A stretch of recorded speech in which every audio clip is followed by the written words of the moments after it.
I was trying to become more feminine, then I would start adopting these habits. Limit the swearing and the slang from your vocabulary. When you start using slang in your vocabulary, in conversations with people, it can really show that your vocabulary is just not as wide as theirs. And I think that it makes you look and sound like you're not well educated. I think being well educated is the epitome of being feminine. Nobody wants to sit down with somebody on a day and hear them effing and blinding about something or using slang. It just doesn't make you appear feminine. If you're trying to practice your feminine energy, then have a me day once a week, or if I'm busy and I can't have a full me day, then I have a me morning. But it's basically just a solo day or a solo morning just to yourself. You can do whatever you want. You can have a really long bath, or you can have a great everything shower, we can go shopping for ages, or spend the day doing whatever, do your nails, anything that you like that makes you feel feminine, that makes you feel like you're pouring into your own cup before you can pour out to others. It's not meant to be a day that's spent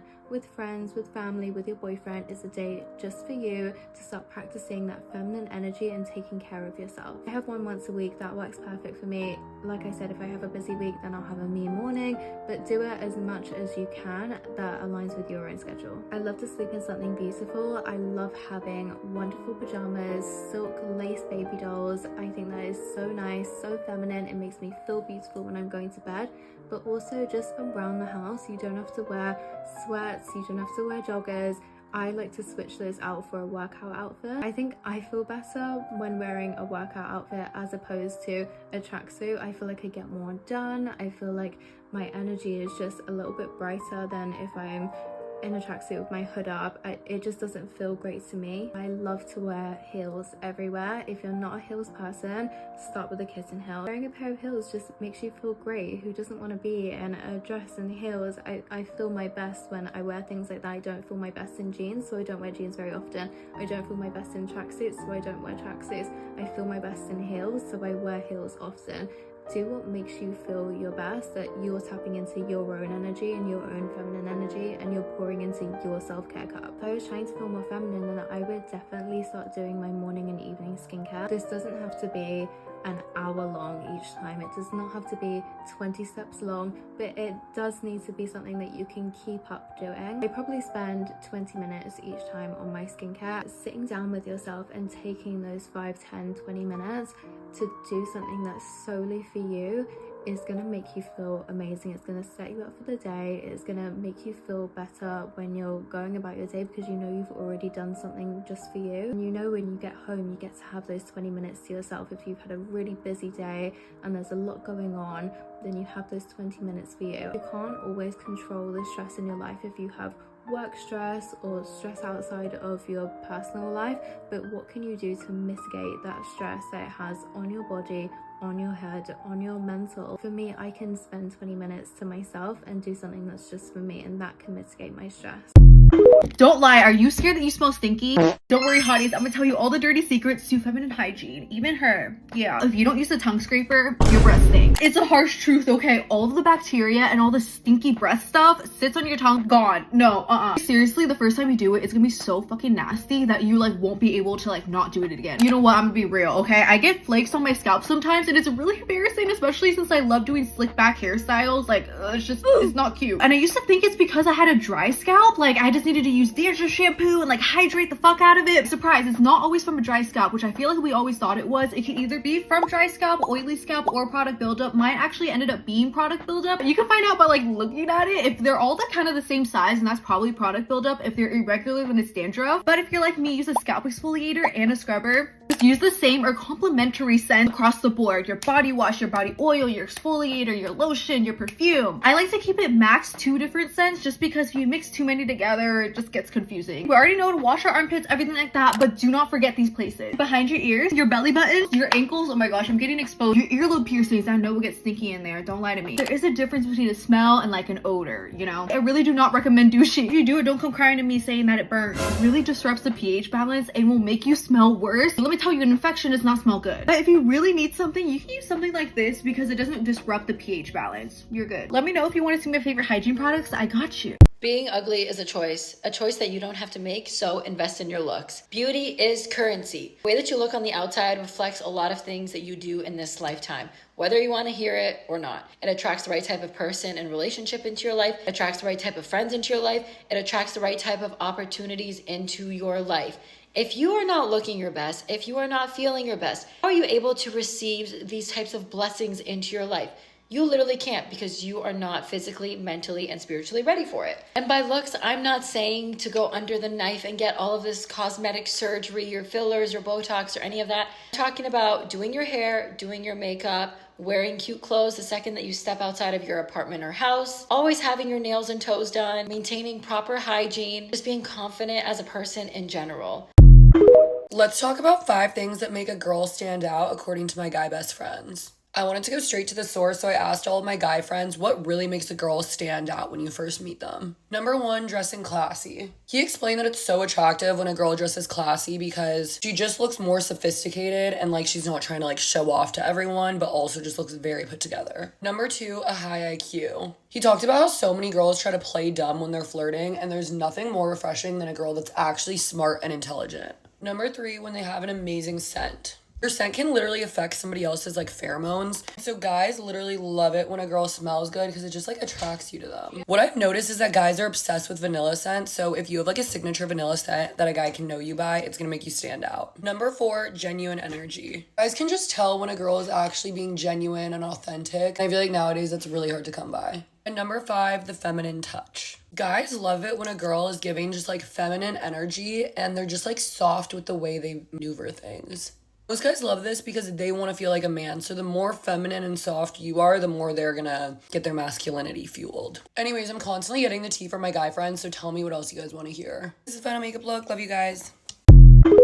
Let's get ready together while I tell you some of the things that I did last year to make 2023 such a good year for me, and kind of habits that I'm going to be incorporating in 2024 to continue being happy, healthy, and embody that it girl energy. One of my biggest lessons for 2023 was to really keep quality over quantity when it comes to experiences, people, honestly, everything. In 2020, 2021, I was still a young little naive baby child, and I was so excited to go to all these new places, meet all these new people. I had the best intentions. I was like, oh my God, everyone is gonna be my best friend. Then I realized that not everybody has the same morals as me.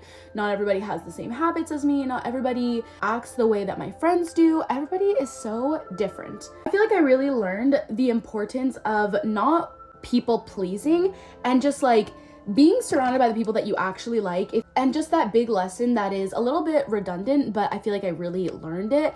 And it's just that it's not about if they like you, and it's about if you like them. I also do think that you can get a bad impression from someone, and just because you do, it doesn't mean that they can't change. I mean, if you catch someone on a wrong morning and they don't give you 100% attention, they might be going through their own thing.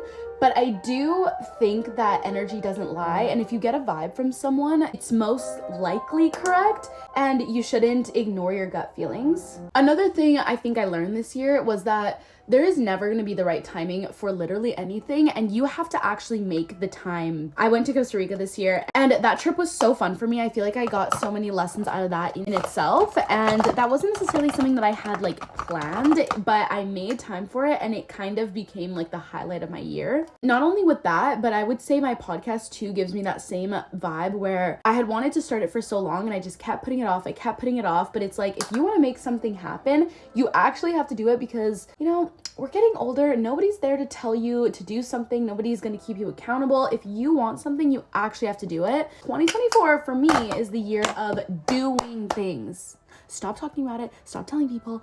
Do it. This year, I also really prioritized my health, and I feel like it showed. I got a whole bunch of different gym memberships, and I tried different workouts. I tried ballet. I did a lot of Pilates. I did a lot of weightlifting, and I really realized that if you commit to it, it's actually quite easy to get your dream body. Okay, not actually, but I mean, like, I really wanted to like gain a lot of muscle in the summer, and that I did. And it really just took like a bit of dedication, which obviously if you're not in the workout mentality is a lot of effort. But like once you get into it and you commit to it, results come faster than you think they do. I want to continue 2024 on that note and just be in my active era, and not even just like going to the gym, but like walking more. That's a big thing for me this next year. I went on a walk this morning and I forgot why they were so good. Another random lesson from 2023 was to take better care of my hair. I want to continue doing that into 2024 because extensions low-key really damaged my hair. And I didn't realize how much healthy hair just really makes a difference in the way that you look. I mean, you just look healthier, your hair looks so much shinier. Like, why was I okay with having dead hair for so long? I think another lesson from this year is to just not put effort into relationships and friendships that are not reciprocating that same energy. If something amazing happens to you, something great happens to you, things are happening in your life and they don't ask you anything about it, don't care to know, don't care to update or even congratulate you,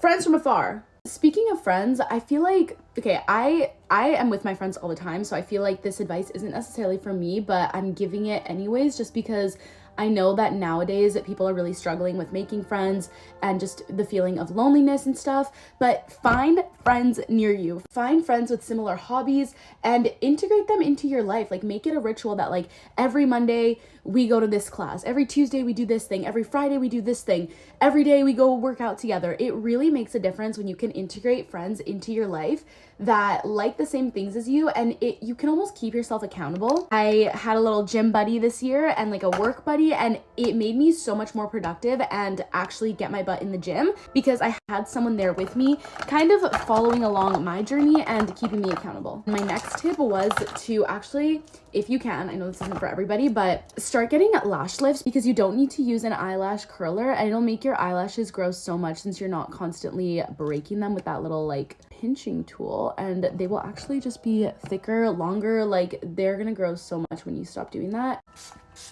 Another thing I want to do this year that I did last year is prioritize more experiences and like go to more concerts. I went to Faye Webster this year and Drake and Coachella, and I had the best time at all of them. I honestly wish I did more music festivals in the summer.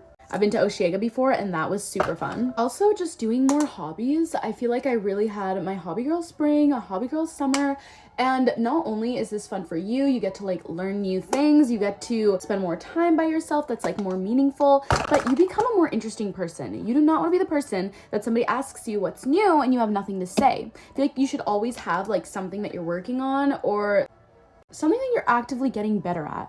I'm running out of time.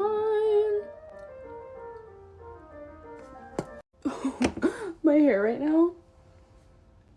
Bye guys. Let me share with you guys something that I've learned in the 20 years of being alive. It's to always befriend the person who gives every single person the time of day. Those people that only talk to people because they're famous, or if they have something that like, you know, they want, or if they're social climbing, or if it's because that person can get them from A to B, stay away from those types of people. And this is something that I've realized as a smaller creator as well. And this can be prevalent in any industry. Those people are never genuine people. If they're not genuine with their actions, they're not going to be genuine within their friendships, they're not going to be genuine within their any relationship they have. And I feel like everything has an ulterior motive. I remember when I first started in this industry, like some of the first events that I ever went to, there are massive creators speaking to me like you would speak to anyone else, and they're the people that you want to be friends with. However, on the contrary, there's a few slim people that kind of act like they're better than you or don't give you the time of day, and then all of a sudden when you're growing bigger or you've got something that they want, all of a sudden they're your best buddy. Being friends with that type of person has never got me anywhere, and I don't think would ever get you anywhere. Moral of the story is be friends with that person that gives every single person the time of day, no matter who they are. Anyway, love you.